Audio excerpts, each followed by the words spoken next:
నమస్కారం సార్.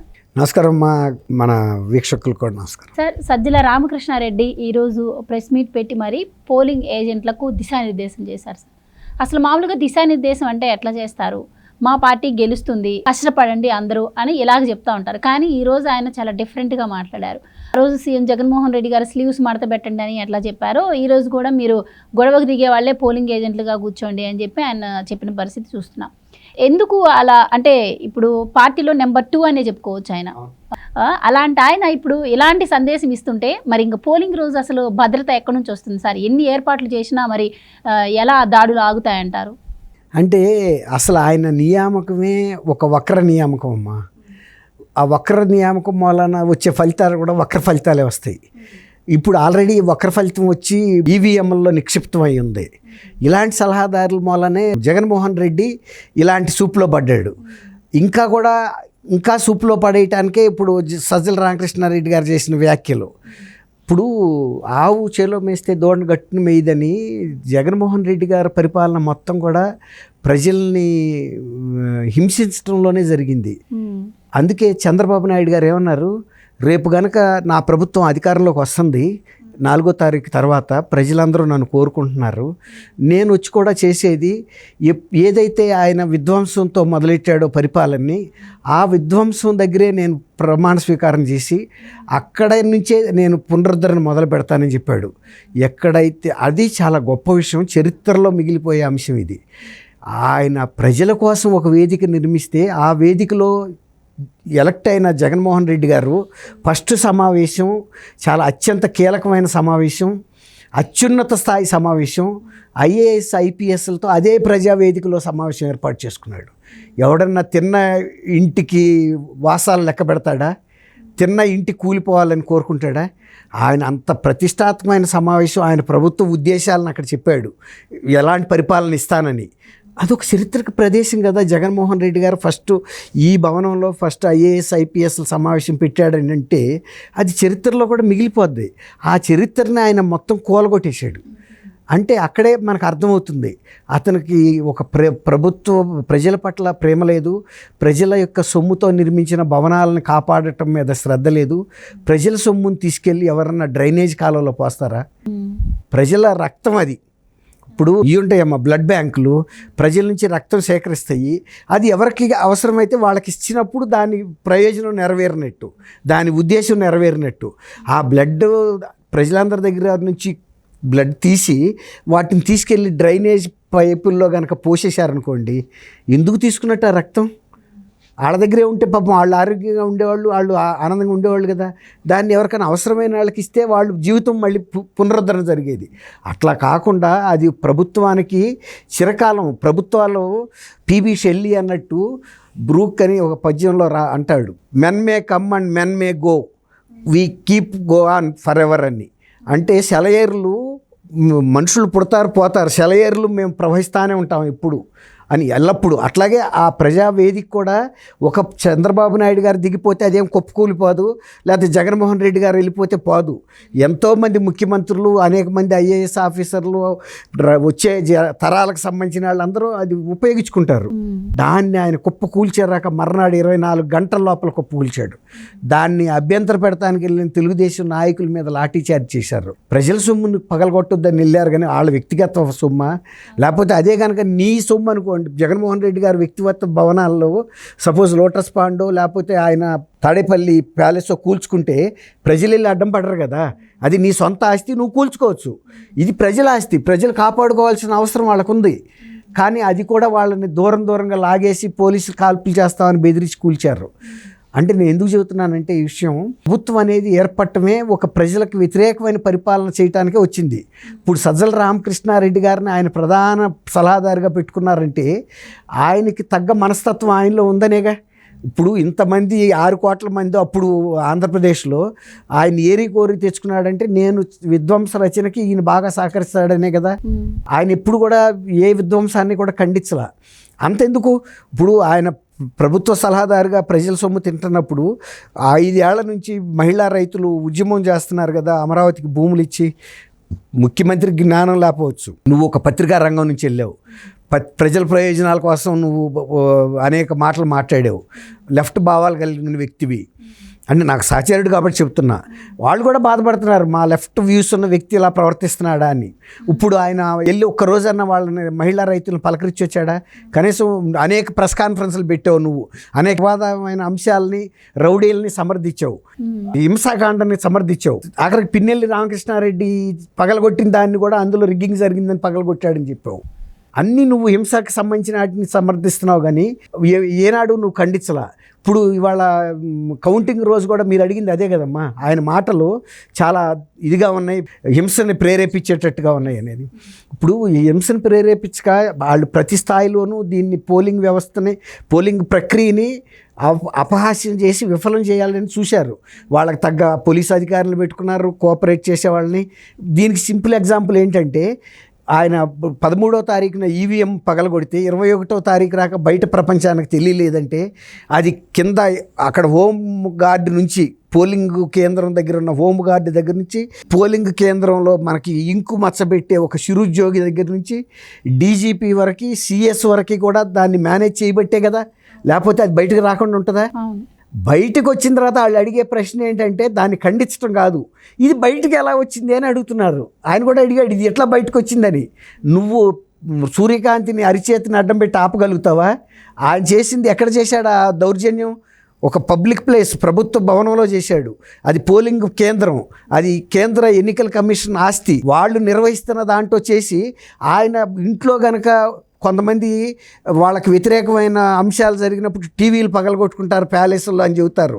అవి బయటికి రావు, ఎందుకంటే అది వాళ్ళ సొంత ప్యాలెస్, సొంత టీవీ, వాళ్ళు ఎన్నైనా పగలగొట్టుకోవచ్చు. అట్లాగే పిన్నెల్లి రామకృష్ణారెడ్డి గారు కూడా ఆయన బెడ్రూమ్లో కనుక టీవీలు ఎత్తి పగలగొట్టినా, సెల్ ఫోన్లు పగలగొట్టుకున్నా బయటకు వస్తే అప్పుడు అడగొచ్చు నువ్వు, ఆయన ప్రైవేట్గా బెడ్రూమ్లో పగలగొట్టినాయి బయటకు ఎందుకు వచ్చినాయి అని. అది ప్రభుత్వ ఆస్తిని పగలగొట్టాడు. ప్రజలు అందులో ఆల్రెడీ ఓట్లు వేశారు. ప్రజల ఓట్లని పగలగొట్టే అధికారం పిన్నెల్లి రామకృష్ణారెడ్డికి ఎవరిస్తారు? సజ్జల రామకృష్ణారెడ్డికి ఎవరిస్తారు? మీరు ప్రభుత్వంలో సలహాదారులు అయి ఉండొచ్చు, 5 ఏళ్ల పాటు ఉక్కు పాదం మోపి ఆంధ్రప్రదేశ్ ప్రజల్ని నొక్కిపెట్టి ఉండొచ్చు, కానీ ఇప్పుడు కేంద్ర ఎన్నికల సంఘం, కేంద్ర ఎన్నికల కోడ్ అమల్లో ఉంది ఈ రాష్ట్రంలో. అయితే సార్, ఈ పోస్టల్ బ్యాలెట్లో మెజారిటీలోనే గెలుపు ఓటములు ఆధారపడి ఉంటాయి అని చెప్పి అనుకుంటూ ఉన్నారు. ఈ నేపథ్యంలో మరి ఆ పోస్టల్ బ్యాలెట్లతో తనకు పూర్తి వ్యతిరేకత ఉంది వైసీపీ అన్న నేపథ్యంలోనే ఇలాంటి కుట్రలకు తెరలేపుతున్నారు. అలాగే దీనిపై లంచ్ మోషన్ పిటిషన్ కూడా వైసీపీ హైకోర్టులో దాఖలు చేసిన పరిస్థితి మనం ఈరోజు చూస్తున్నాం. అంటే ఎలాగైనా సరే ఆ సీల్ వేయని బాక్సులను లెక్కించకుండా ఉండాలి, అవి సీల్ వేస్తే, సీల్ వేయకుండా ఉంటే అవి లెక్కిస్తే అది టీడీపీకి ప్లస్ అవుతుంది. దీన్ని ఎలాగైనా అడ్డుకోవాలన్న కుట్ర అయితే క్లియర్గా కనిపిస్తుంది. సో ఇది ఓటమి భయమే అనుకోవచ్చా? ఇప్పుడు మీరు అన్నట్టు గతంలో ఎప్పుడు లేదమ్మా పోస్టల్ బ్యాలెట్కి ప్రభుత్వ ఉద్యోగులు ఇంతమంది అంటే అప్లికేషన్లు పెట్టుకోవటం. మహా ఉంటే 1,00,000 మంది పెట్టేవాళ్ళు, ఈసారి 4,50,000 పైన 5,00,000 లోపు మంది పెట్టారు. మీరు అన్నట్టు ఎన్నికల ఫలితాలని ఇది నిర్ణయించకపోయినా ఎన్నికల ట్రెండ్ని, ఫలితాల ట్రెండ్ని చూపిస్తుంది. ఫస్ట్ పోస్టల్ బ్యాలెట్లే లెక్క పెడతారు ఇప్పుడు. అది ఆ ట్రెండ్. ప్రభుత్వ ఉద్యోగులు అనేవాళ్ళు మన సమాజంలో వాళ్ళే కదా, వాళ్ళేం పాకిస్తాన్ నుంచి, చైనా నుంచి రాలేదు కదా. వాళ్ళ అభిప్రాయాలే వాళ్ళ కుటుంబ సభ్యులు వెల్లడిస్తారు, ఆ పక్క పొరుగు వాళ్ళకు కూడా అదే అభిప్రాయాలు ఉంటాయి.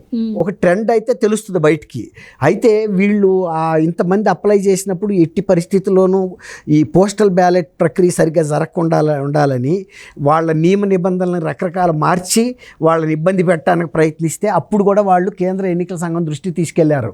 రాష్ట్ర ప్రభుత్వం కొన్ని సంకుచిత ప్రయోజనాల కోసం మమ్మల్ని ఇబ్బంది పెడుతుంది, మేము వాళ్ళకి వ్యతిరేకంగా ఓటేస్తామని మా ఓట్లని నమోదు కానివ్వకుండా చేస్తుందని చెప్తే అప్పుడు కేంద్ర ఎన్నికల సంఘం ప్రమేయం కల్పించుకుని అవన్నీ కూడా సడలిచ్చింది వాళ్ళకి అనుకూలంగా. ఎందుకంటే ఎక్కువ మంది ప్రజాభిప్రాయం బయటికి రావాలనే తప్ప ఎక్కువ మంది ప్రజాభిప్రాయం వస్తే మేము ఓడిపోతామని భయం ఎందుకు వీళ్ళకి? అది ఇప్పుడు ఆంధ్రప్రదేశ్ ప్రభుత్వానికి వచ్చిన భయం ఏంటంటే ఓటింగ్ జరగనివ్వకూడదు, ఎట్టి పరిస్థితుల్లోనూ హింస గనక ప్రజ్వరం చేసి రాష్ట్రంలో ఎవరు కూడా పోలింగ్ బూతులకు రాకుండా చేయాలని కూడా చేశారు. పోలింగ్ రోజు కూడా పగలగొట్టింది ఆయన. ఎప్పుడు? పోలింగ్ రోజే. ఆ అమ్మాయి నరికింది ఎప్పుడు? పోలింగ్ ఏజెంట్ల మీద దాడి చేసింది ఎప్పుడు? 9 ఈవీఎంలు పగిలితే మాచర్లలోనే 7 పగిలినాయి అంటున్నారు కదా. ఇవన్నీ కూడా కావాలని వాళ్ళు హింసను ప్రేరేపించడానికి చేశారనమాట.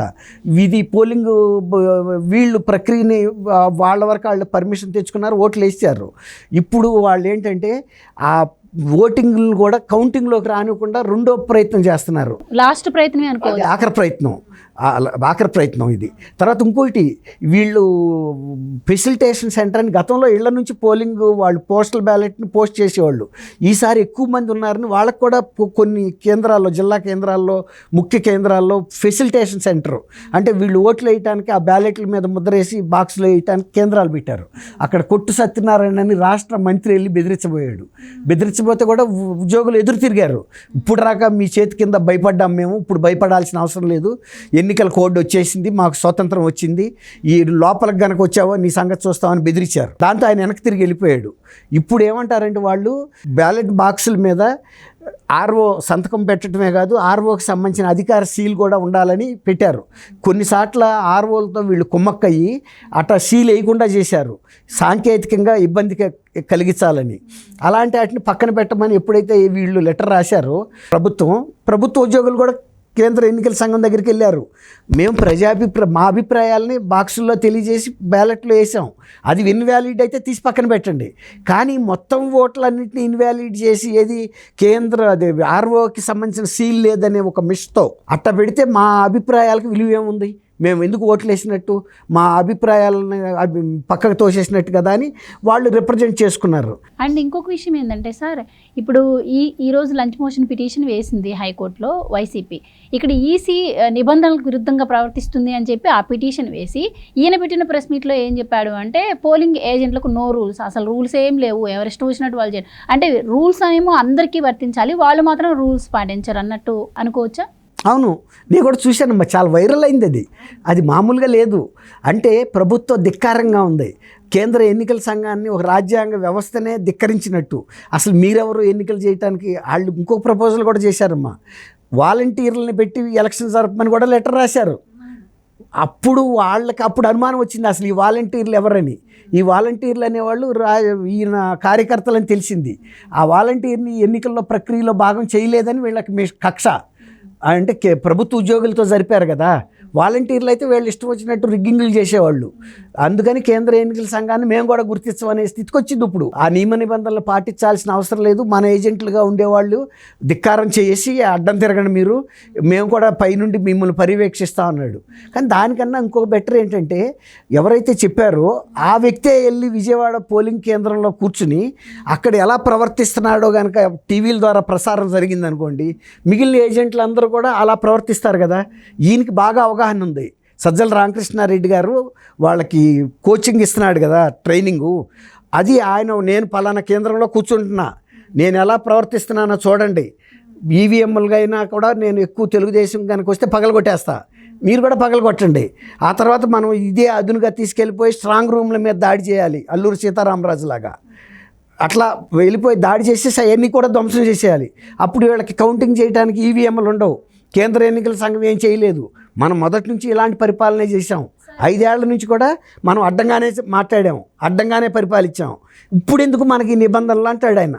సో ఇప్పుడు ఆయన మాట్లాడిన మాటలను మరి తప్పుగా ఈసీ తీసుకునే ఛాన్స్ ఉంటుందంటారా? మరి ఈసీ యాక్షన్ తీసుకునే ఛాన్స్ ఉంటుంది, ఎందుకంటే సుమోటోగా తీసుకోవాలి. ఈసీ కూడా సుప్రీంకోర్టు లాంటి రాజ్యాంగ వ్యవస్థల సహాయం కూడా పొందాలి.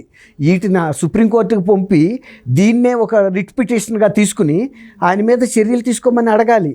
తర్వాత ప్రభుత్వం కేంద్ర హోంశాఖకు కూడా రాయాలి. ఇది కనుక ఈ జాడ్యం ఇతర రాష్ట్రాలకు కూడా ప్రబలింది అనుకోండి, ఇక ఎన్నికలు అనేది ప్రహసనం అయిపోతుంది. ఎవడిష్టం ఆడు కనుక రాష్ట్రాల్లో ముందే రెచ్చగొట్టే వ్యాఖ్యలు చేస్తే ఇప్పుడు ఆపోజిట్ పార్టీ ఎవరైతే ఉంటారో ప్రతిపక్షాలు, వాళ్ళ తరపున ఏజెంట్లు రేపు కూర్చోవాలన్నా కూడా భయపడే పరిస్థితి ఉంటుంది కదా. ఇప్పుడు మన రౌడీలను పంపండి, పక్కనాడు ఎవడో కూర్చోలేడు, అసలు వాళ్ళు కూడా రారు, కౌంటింగ్ స్టాఫ్ రారు, వీళ్ళు ఆ ఈవీఎంలు తీసుకెళ్ళి మన నెత్తిని పగలగొట్టారు. గతంలోనే మనం చూసాం, కూర్చోటానికి భయపడి అందరూ కూడా సెలవులు అడిగిన పరిస్థితి కూడా మనం చూసాం. తెలుగుదేశం వాళ్ళు ఎలక్షన్ అప్పుడు కూడా మీరు కూర్చోడానికి వీలు లేదని పెట్టారు రూలు. తెలుగుదేశం ఏజెంట్లు పోలింగ్ బూత్లో ఉండకూడదన్నారు. వద్దన్నందుకే కదా అతను కొట్టింది, ఆ శాసగిరిరావు గారు తల పగలగొట్టారు కదా, చచ్చిపోయేవాడు అతను. అంటే ఇప్పుడు వీళ్ళు ఏమంటున్నారంటే ఎన్నికల ప్రక్రియ రాష్ట్రాల్లో మేము నిర్ణయించాలి తప్ప మీరేంటనే పరిస్థితికి వచ్చింది. మేము సర్వస్వతంత్రులు, ఎన్నికలు మేమే నిర్వహించుకుంటాం, కౌంటింగ్ మేమే చేసుకుంటాం, నియమ నిబంధనలు కూడా మాయే ఉండాలి. ఇక కౌంటింగ్ ఒక రోజే గ్యాప్ ఉంది, ఇంకా లాస్ట్ ఆఖరి ప్రయత్నంగా ఇది ఇది ప్రయోగించింది అని చెప్పి అనుకోవచ్చా? హింసను ప్రేరేపించడానికి మాట్లాడుతున్నాడు ఆయన. ఇప్పుడు మీరు అన్నట్టు ప్రతిపక్ష పార్టీల ఏజెంట్లు కాదు, ఉద్యోగులు ఎందుకు రిస్క్ తీసుకుంటారు? వాళ్ళ ప్రాణాలని పణంగా పెట్టి వచ్చి అక్కడ కౌంటింగ్ చేయకపోతే వచ్చిన ప్రమాదం ఏముంది? వాళ్ళు మెడికల్ లీవులు పెట్టేసుకుంటారు. వచ్చిన తర్వాత ఆడు స్పృహ తప్పినట్టు పడిపోతాడు ఒక ఉద్యోగి. ఏం చేస్తారు? మెడికల్ తీసుకెళ్ళిపోతారు. ఈ విధంగా ఏదో ఒక రకమైన అరాచకం. తర్వాత ఇప్పుడు మొన్న పులివర్తి నాని మీద కూడా ఎంత దాడి చేశారు, అట్లాగే స్ట్రాంగ్ రూముల మీద కూడా వెళ్ళిపోతారు. ఇప్పుడు ఏదో ఒకటి అడ్డం పెట్టుకుని వెళ్ళి పగలగొట్టడం ఎంత? అప్పుడు ప్రభుత్వాన్ని నడపటం అంటే బాధ్యతాయుతంగా నడపడానికి కొంత ఓర్పు కావాలి, సహనం కావాలి. ధ్వంసం చేయడానికి ఎంతసేపు? ఆయన వెళ్ళాడు, మొన్న మనం అందరం చూసాం, ఈవీఎం తీసుకొచ్చాడు, తీసేసి కొట్టాడు. పరిగెత్తుకుంటా ఎవరో ఒక తెలుగుదేశం ఏజెంట్ వచ్చాడు, ఎవడైనా పరిగెత్తుకొస్తారు కదా, వచ్చేటట్టుకు వార్నింగ్ ఇచ్చాడు. ఇంకా కొట్ల మహిళలు వెళ్ళి ఏందయ్యా నువ్వు ఇట్లా గొడవ చేస్తున్నావు అంటే ఆ అమ్మాయికి కూడా వార్నింగ్ ఇచ్చాడు, నీకు కూడా అదే గతి పడుతుందని. అవి ఖండించకుండా వీళ్ళు మళ్ళీ రేపు పోలింగ్ రోజున బిగ్ డే చేయాలి. కౌంటింగ్ రోజు ఆ రోజు ఏదో ఒక వినాశకరమైన పరిస్థితి సృష్టించాలని ప్రయత్నిస్తున్నారు. ఇప్పుడు కేంద్ర ఎన్నికల సంఘం కూడా వీళ్ళ నిఘా విభాగం వెళ్తుంది, కేంద్ర నిఘా విభాగం నుంచి ఆ వీడియో వెళ్తుంది. వెళ్ళినప్పుడు మరి ఆ ముగ్గురు కమిషనర్లు మీట్ అయ్యి దీని మీద ఏం చర్య తీసుకుంటారో చూద్దామమ్మా. థ్యాంక్ యూ థ్యాంక్ యూ అమ్మా గోవర్ధన, మన వీక్షకులకు.